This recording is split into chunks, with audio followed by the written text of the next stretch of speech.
Fadu sirrahin midamana kusadu tunna turatate tagaggama beekitafte gutto atis nama dhiifama balleessuus har'a qofa seeki boota dhugaan baati qofa dhiifama balleessuus har'a qofa seeki boota dhugaan baati qofa.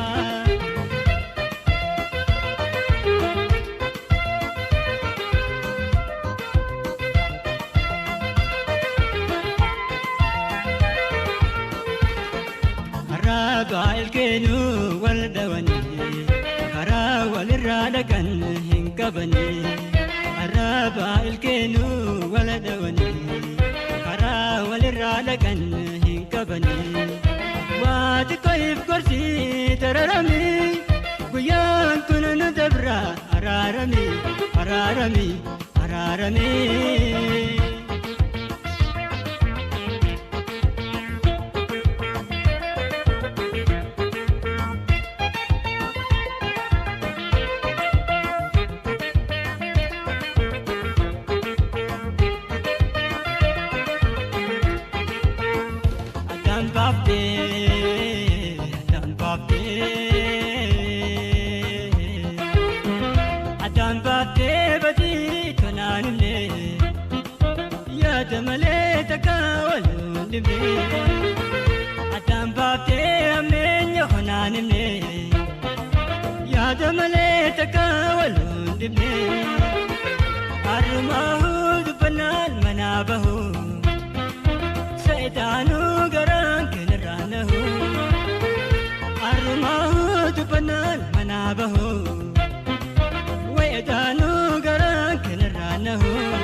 Anatu marata mosi tu jole, we basu ma fedinte wanangale, wanangale, wanangale.